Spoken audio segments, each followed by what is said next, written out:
ఓం మహాగణాధిపతయే నమః. ఓం గురుభ్యో నమః. ఓం శ్రీమాత్రే నమః. పరమేశ్వర స్వరూపమైనటువంటి జ్యోతిష, వాస్తు మరియు ఇతర అనేకమైనటువంటి శాస్త్రములను మనకు అందించినటువంటి మహర్షులకి నమస్కారం. హయగ్రీవ హయగ్రీవ హయగ్రీవేతి యో వదేత్ తస్య నిస్సరతే వాణి జహ్నుకన్యా ప్రవాహవత్. అరుణాం కరుణాతరంగితాక్షీం ధృతపాశాంకుశపుష్పబాణచాపాం అనిమాదిభిరావృతాం మయూకైః అహమిత్యేవ విభావయే భవానీం. శ్రీమాత్రే నమః.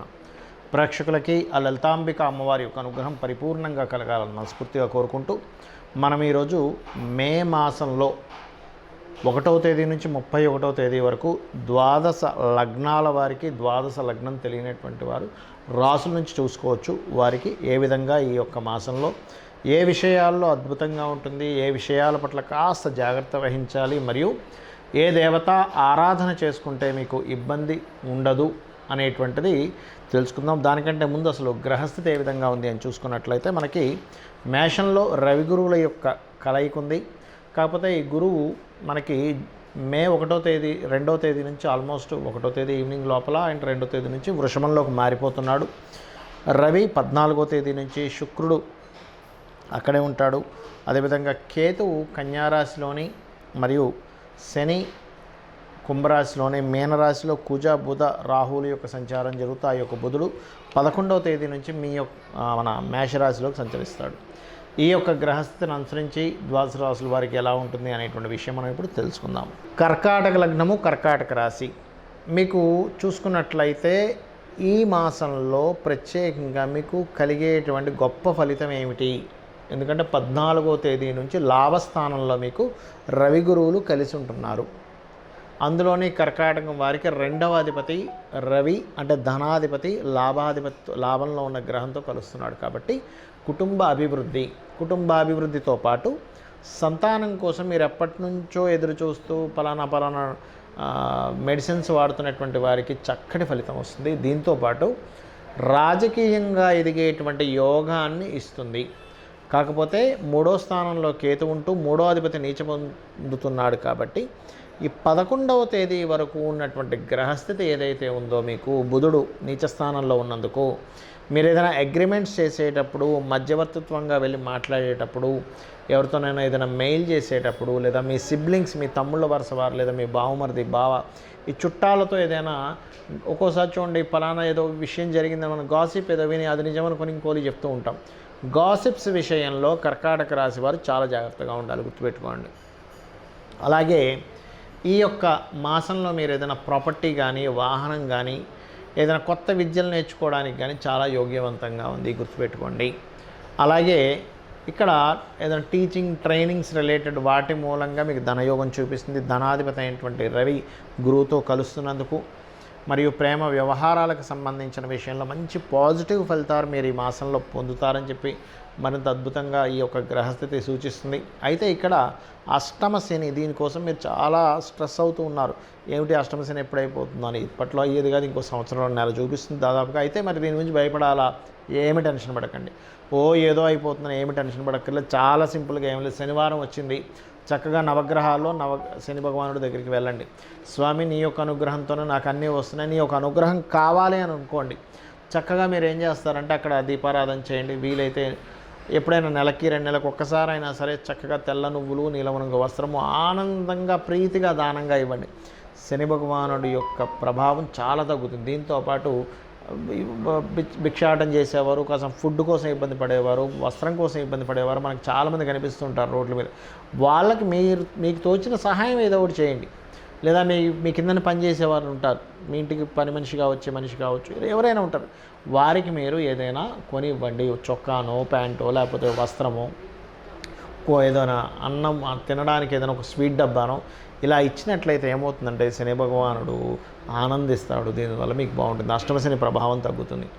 అయితే ఇక్కడ ఈ వివాహ సంబంధించినటువంటి విషయాల్లో మాత్రం మీకు విదేశీ సంబంధాలు కుదురుతాయి. కాకపోతే ఈ 11వ తేదీ వరకు, మే 11వ తేదీ వరకు ఎటువంటి వివాహ నిర్ణయాలు పొరపాటును కూడా తీసుకోకండి.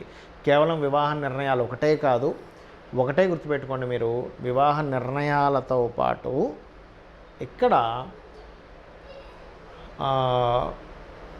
చూడండి, ఒక్కోసారి బంధువర్గంలో ఒక్కోసారి సంబంధాలు కుదుర్చుకుంటారు. 11వ తేదీ వరకు పొరపాటును కూడా బంధువర్గంలో సంబంధం కుదుర్చుకోకండి కర్కాటకం వారు. ఎందుకంటే ఆ యొక్క భాగ్యస్థానం కుదుర్చుకోవడం అంటే అగ్రిమెంట్ రాసుకోవడం కావచ్చు, లేకపోతే ఎవరితోనైనా సంబంధాలు కుదుర్చుకునేటువంటి కారకుడు 3వ అధిపతి 3వ స్థానంలో కేతు ఉంటూ 3వ అధిపతి రాహుతో కలుస్తున్నాడు. కాబట్టి ఇది మంచి కాంబినేషన్ కాదు. కాబట్టి ఈ యొక్క విషయాల్లో జాగ్రత్తగా ఉంటూ మీరు చేయవలసినటువంటిది స్కందుని యొక్క ఆరాధన చేయండి. ఉద్యోగ సంబంధించిన ప్రయత్నాలు కూడా చాలా చక్కగా ఫలిస్తాయి, దానిలో ఎటువంటి ఇబ్బంది లేదు. ఇక మీరు ఇది చేస్తూ సుబ్రహ్మణ్యేశ్వర స్వామి నామానికి సంబంధించిన ఓం సుబ్రహ్మణ్యేశ్వర స్వామి నమః అని అనుకుంటూ, ముఖ్యంగా మీకు భాగ్యస్థానంలో రాహు సంచారం జరుగుతుంది కాబట్టి ప్రత్యేకంగా మీరు పితృదేవత ఆరాధన, పితృదేవతలకు అమావాస్య నాడు స్వయంపాకం ఇవ్వడం, ఇది చాలా చక్కటి ఫలితాలను మీకు తెచ్చిపెడుతుంది.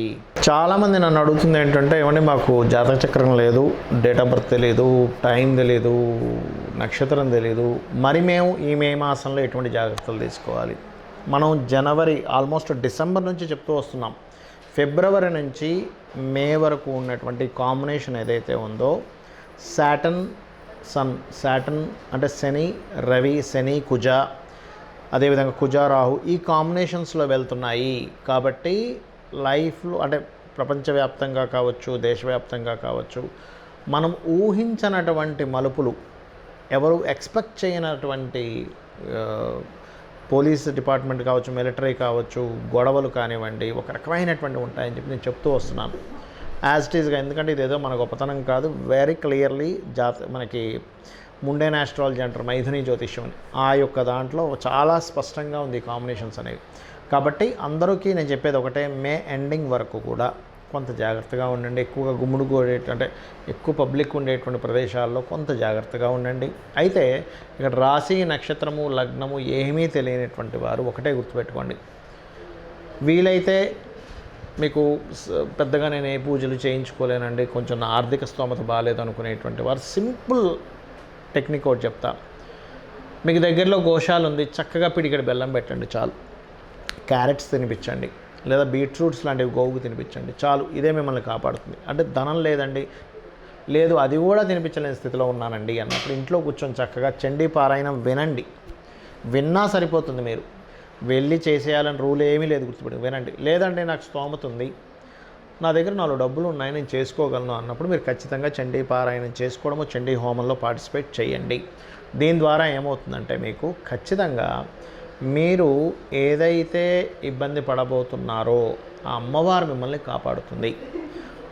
అదేవిధంగా కాస్త కుజుడికి శనికి దానాలది ఇవ్వండి, లేదా కుజ శని గ్రహాల దగ్గర దీపారాధన చేయండి. ఇవి రాశి నక్షత్రం గ్రహం తెలియకపోయినా ఇవి చేయడం ద్వారా మీకు ఈ మంత్ చాలా బాగుంటుంది. బికాజ్ ఆఫ్ కాంబినేషన్స్, అంటే కర్మకారకుడు ఈ శని కుజ రవి ఈ కాంబినేషన్స్తో కనెక్ట్ అయి ఉన్నాడు. కాబట్టి ఈ గ్రహాలకు చేసుకోవడం ద్వారా మీరు చేసే ప్రయత్నము ధనం కోసం కావచ్చు, ఉద్యోగం కోసం కావచ్చు, ఖచ్చితంగా బాగుంటుంది.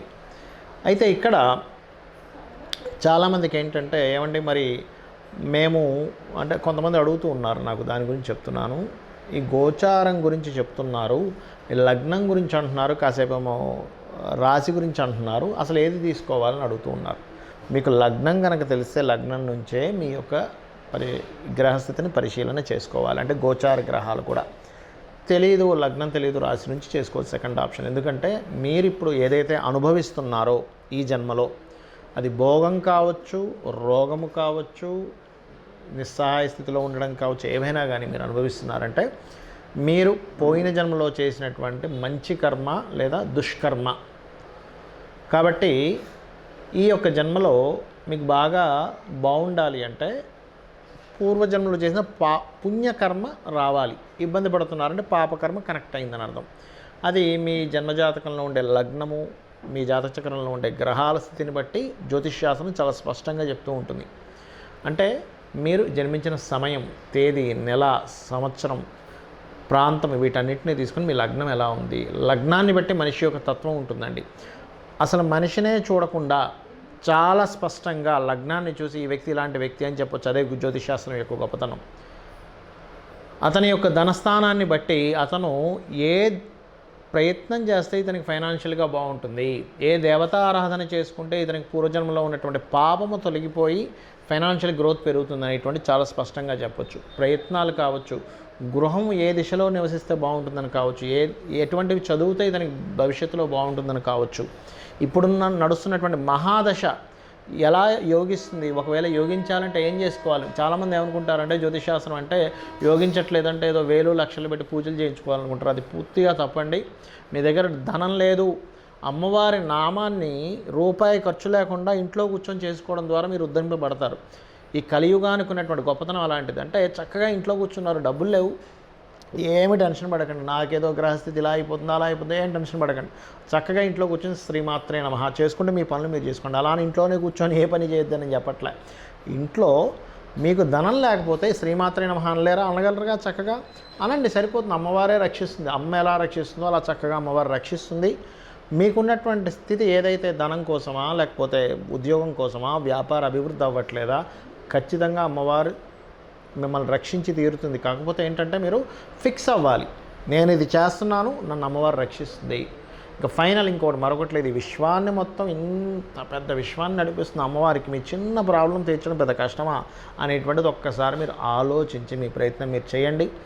జాతక చక్రంలో ఉన్నటువంటి దోషాలు ఏమున్నా సరే తొలగిపోతాయి. మరి మీకు ఇక్కడ సందేహం కలగొచ్చామండి, గోచార ఫలితాలు ఎందుకు చెప్పుకుంటున్నామని. గోచారము జాతకము రెండు కనెక్ట్ అయినప్పుడు మనకు ఒక మంచి ఇన్సిడెంట్ జరగడానికి బాగుంటుంది.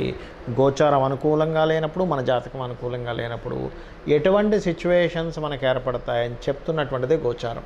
అంటే మనం ఒక ప్రయత్నం చేస్తున్నాం, ఒక దగ్గరికి వెళ్ళాలి, ట్రాఫిక్ జామ్ ఉంది, మనం ఆలస్యం అవుతుంది, మన ప్రయాణం ఫ్రీగా ఉంది, చాలా ఫ్రీగా వెళ్ళిపోతాం. దట్ ఈజ్ గోచారం. అంటే బయట ఉన్న సిచ్యువేషన్స్, బయట ఉన్న మార్కెట్, ఇవన్నీ గోచారం అనుకుంటే మన ప్రయత్నం మన జన్మజాతకం. కాబట్టి నేను చెప్పినటువంటి ఈ యొక్క పరిహార మార్గాన్ని చేసుకుంటూ మీ యొక్క జీవితాన్ని ఆనందమయం చేసుకుంటారని మనస్ఫూర్తిగా ఆ అమ్మవారిని కోరుకుంటూ శ్రీమాత్రే నమః.